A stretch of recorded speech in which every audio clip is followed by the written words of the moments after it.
గారు వాళ్ళు కూడా మాట్లాడారు. మాట్లాడతా. కూటమి ప్రభుత్వంలో ఉన్నారు, వారు కూడా మాట్లాడతారు. ఒకసారి వారు కూడా మాట్లాడియండి, మళ్ళీ మీ దగ్గరకు వస్తారు. We have ample time. Ravikiran గారు, సో ఈయన చెప్పిన process correct.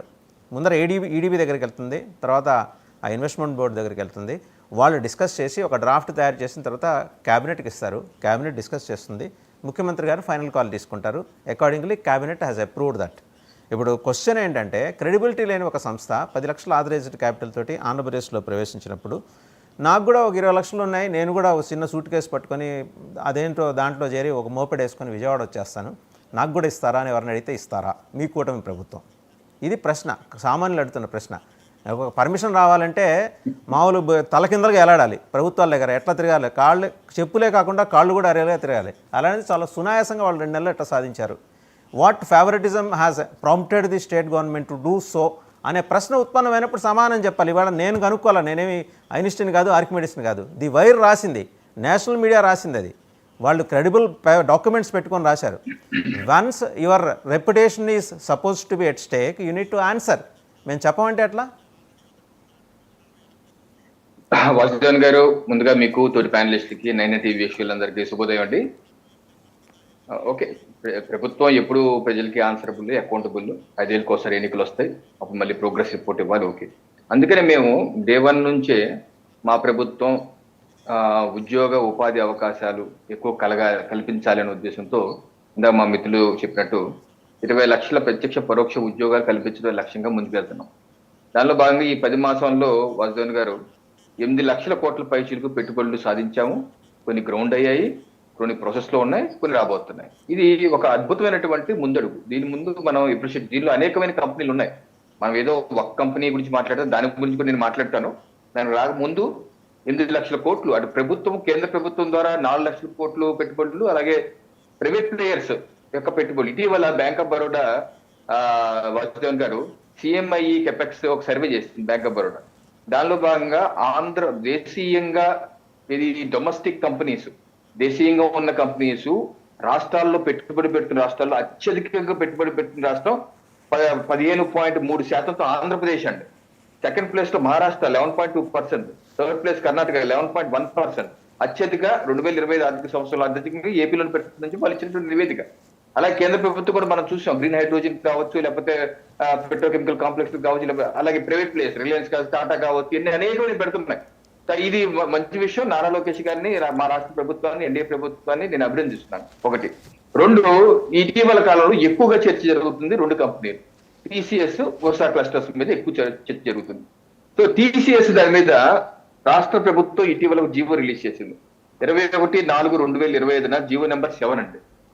GO number 7 release చేసి రాష్ట్ర ప్రభుత్వం దీనిలో చాలా స్పష్టంగా చెప్పింది, టీసీఎస్ యొక్క క్రెడెన్షియల్స్ ని మనం ఎవరు తప్పట్టం కదా. టీసీఎస్ ఈ దేశంలో, టాటా అంటే ఒక బ్రాండ్, వాళ్ళ దేశభక్తికి నిరతి, వాళ్ళు ఈ దేశానికి ఎంతో ఇచ్చారు, ఎంతో చేస్తారు కూడా. వాళ్ళకి మనం ఎంత చేసినా తక్కువే. అటువంటి కంపెనీ 56 సంవత్సరాల యొక్క చరిత్ర ఉన్న కంపెనీ ఇది. 55 దేశాల్లో ఉన్న కంపెనీ ఇది. 6 లక్షల పైచీలకు కన్సల్టెంట్స్ ఉన్న కంపెనీ. మన దేశంలో 110 ప్రదేశాలు ప్రెమైసెస్ లో వారి కార్యకలాపాలు చేస్తున్న కంపెనీ. అటువంటి కంపెనీకి ఇక్కడ విశాఖపట్నంలో మిలియన్ టవర్స్ లో వాళ్ళు స్టార్ట్ చేస్తున్నారు. 2,000 మంది ఉద్యోగులతో స్టార్ట్ చేస్తున్నారు. అది కాకుండా వాళ్ళకి ఇక పెద్ద ఫెసిలిటీ కావాలంటే రాష్ట్ర ప్రభుత్వం ఏదైతే టీసీఎస్ 1,370 కోట్లు పెట్టుబడి పెడతాం, 12,000 ఉద్యోగాలండి, 1,000-2,000 కాదు, మాకు బ్రేక్ త్రూ కావాలి. ఆ 12,000 ఉద్యోగాలు ఎంత? 21.16 ఎకరాలు 99 పైసలకి ఇచ్చారు. సో కొంతమంది ఇప్పుడు వైసీపీ పార్టీ సాక్షి కానీ వాళ్ళ ఛానల్స్ కానీ ఓదరగొట్టేసి మీకు అంత చీప్ గా 99 పైసలకి పెట్టుకుపోతారా అంటే, నేను అనేది ఏంటంటే, మన ఆంధ్రప్రదేశ్ రాష్ట్రంలో 10 సంవత్సరాలు అయిపోయినప్పటికీ ఐటీ కంపెనీలో బ్రేక్ త్రూ రాలేదు. ఇప్పుడు మంచి కంపెనీ 1,000-2,000 ఉద్యోగాలతో ఉన్నటువంటి బ్రేక్ త్రూ రాలేదు. నేను సాఫ్ట్వేర్ ఇంజనీర్ గా దశాబ్ద కాలం పనిచేసిన వ్యక్తిగా చెప్తున్నాను. ఒక టాటా లాంటి కంపెనీ 12,000 మంది ఉద్యోగాలు విశాఖపట్నంలో కనుక పూర్తిగా ఎస్టాబ్లిష్ అయితే మొత్తం రాష్ట్ర dynamics that will be A catalyst to invite more company. So ఇది ఒక గేమ్ చేంజర్ కాబోతుంది. అందుకనే నారా లోకేష్ గారు, జాతీయ మీడియా కూడా చాలా నారా లోకేష్ గారు ప్రశ్నించారు, అనేక ఛాన్స్ ఇంటర్వ్యూ ఇచ్చారు ఆయన స్వయంగా. ఏంటి ఎలా ఇస్తారు 99 అంటే? ఆయన చెప్పింది ఒకటే, ఎలాగైతే నరేంద్ర మోడీ గారు టాటా మోటార్స్ ని వాళ్ళ యొక్క మ్యానుఫ్యాక్చరింగ్ ఫెసిలిటీ గుజరాత్ లో లేకపోతే అప్పటి వరకు ఏదో రకంగా టాటా మోటార్స్ రావాలని చెప్పేసి వాళ్ళకి 99 పైసలకి ఇచ్చారు, మేము అదే స్ఫూర్తిగా తీసుకొని ఇస్తున్నాము అని చెప్పేసి అన్నారు. ఇది అందరికీ కాదు, ఇది అది కూడా అడిగారు ప్రెస్ వాళ్ళు, ఇలాగే అన్ని కంపెనీలు చేస్తారు, అన్నిటికీ కాదు, టాటా కోసమే చేశాము, కేవలం 12,000 ఉద్యోగాలు సేల్ చేసి వీళ్ళు ఎన్ని ఉద్యోగాలు ఇస్తా ఉన్నారండి, వీళ్ళు ఎన్ని ఉద్యోగాలు ఇస్తా ఉన్నారు? ఓకే, టాటా గురించి ఎవరికి ఎట్లాంటి సందేహాలు లేవు, కానీ ఎందుకంటే క్రెడిబుల్ ఇన్స్టిట్యూట్ వాళ్ళు మీరు ఎకరం కోటి రూపాయలు, ఒక్క నిమిషం సార్, ఎకరం కోటి రూపాయలు అని చెప్పినా వాళ్ళు కొంటారు, వాళ్ళు చాలా పద్ధతి గల సంస్థ. బట్ వీళ్ళు ఎన్ని ప్రామిస్ చేశారు, వీళ్ళకి ఎందుకు ఇంత, వీళ్ళ పట్ల ఎందుకు అంత ఉదారత? నేను వచ్చి అడిగితే ఇస్తుంది ఈ గవర్నమెంట్, నేనంటే నా సామాన్యులు వచ్చి అడిగితే ఇస్తుంది. అసలు ఎంట్రీ ఉంటుందా మీ సెక్రటేరియట్లో? అసలు ఎంట్రీ ఉంటుందా మా సామాన్యులకి మీ సెక్రటేరియట్లో? లాబీలు దాటుకొని కోటరీలు దాటుకొని ఎంట్రీ ఉంటుందా? జనం అడుగుతున్నారండి. రవికిరణ్ గారు, మీరు వెళ్తుంటారు అనుకుంటా సెక్రటేరియట్కి, మీరు కూటమిలో ఉన్నారుగా, మీకు పర్లేదు, మీకు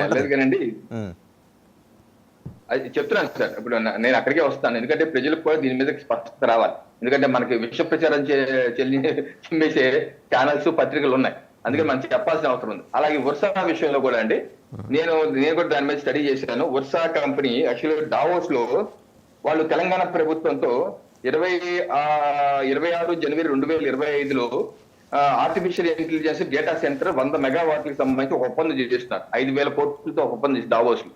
అప్పుడు చేస్తున్నప్పుడు కనీసం వాళ్ళ భారతదేశంలో ఒక రిజిస్టర్ కంపెనీ లేదు. ఆ తర్వాత వాళ్ళు 12 ఫిబ్రవరి 2025లో వర్షా క్లస్టర్స్ ప్రైవేట్ లిమిటెడ్ అని ఒక రిజిస్టర్ కంపెనీ భారతదేశంలో, ఆంధ్రప్రదేశ్ లో కాదు, హైదరాబాద్ లో చేసుకున్నారు. ఓకే, పోనీ ఈ కంపెనీ, సో దాని ప్రకారం చూసుకుంటే 2-3 నెలలు దీని చరిత్ర అంతే. పోనీ ఇదేనా అమెరికాలో ఎప్పటి నుంచో ఉందా అంటే, వర్షా క్లస్టర్స్ ఎల్ఎల్సి అన్నది సెప్టెంబర్ 2024 రిజిస్టర్ అయింది. ఇది అమెరికా డెలవేర్ లో, అది కూడా చూశాను, డెలవేర్ లో రిజిస్టర్ అయ్యింది.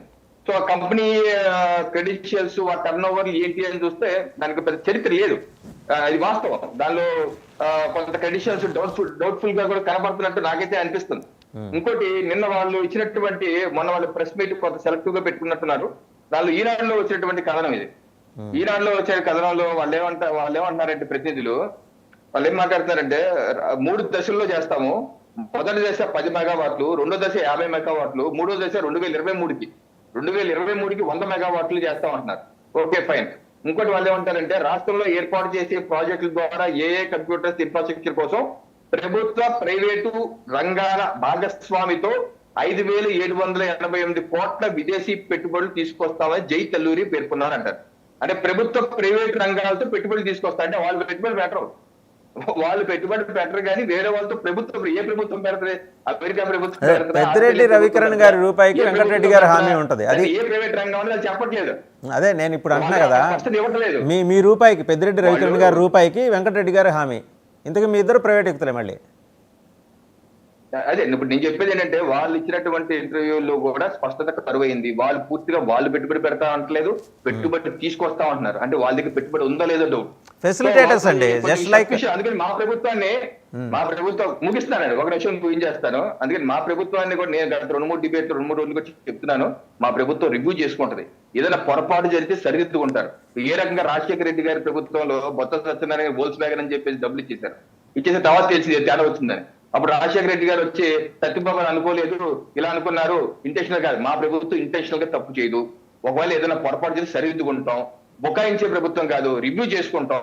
ఇప్పుడు నేను కూడా అడుగుతాం మా ప్రభుత్వాన్ని, ఇప్పుడు వాళ్ళు ఫస్ట్ ఫేజ్ లో 10 మెగావాట్లు అంటున్నారు కాబట్టి ఆ 3 ఎకరాలు పోయి ఇవ్వండి, ₹1 కోటి 3 ఎకరాలు ఇవ్వండి, పోయి దాంతో స్టార్ట్ చేయమనండి. ఆ తర్వాత వాళ్ళైనా ప్రోగ్రెస్ చూపిస్తే 2027లో మిగతా ఇద్దాం, తొందరగా ఉంది. ఇప్పుడు కొత్తగా వచ్చిన కంపెనీకి ఓన్లీ ఇవ్వమో చేయడం అనద్దు, రివ్యూ చేసుకుని, స్ట్రాటజీ రివ్యూ చేసుకుని, ఏ రకంగా చేయాలో పునరాలోచించుకొని మనం ప్రజలకు సమాధానం చెప్పాలి. కాబట్టి నిబద్ధతగా ముందుకెళ్దాం. అంతేగాని దీనిలో నారా లోకేష్ గారి బినామీ ఇలా అంటే మాత్రం చాలా తప్పు. సరే, ఇప్పుడు డిబేట్ మొదట్లోనే రవికిరణ్ గారు అంతేగాని ఇటువంటి బురదలే కార్యక్రమం మాత్రం. డిబేట్ మొదట్లోనే నేను చెప్పింది ఏంటంటే, క్యాబినెట్ దీన్ని రివ్యూ చేస్తున్నామని చెప్పండి, స్క్రాప్ చేయక్కర్లా, రివ్యూ చేయాలిగా. రివ్యూ చేస్తున్నామనే మాట కూడా 3 రోజులు దాటినా ఎందుకు గుటక దాటి రావట్లేదని అడుగుతున్నా. రివ్యూ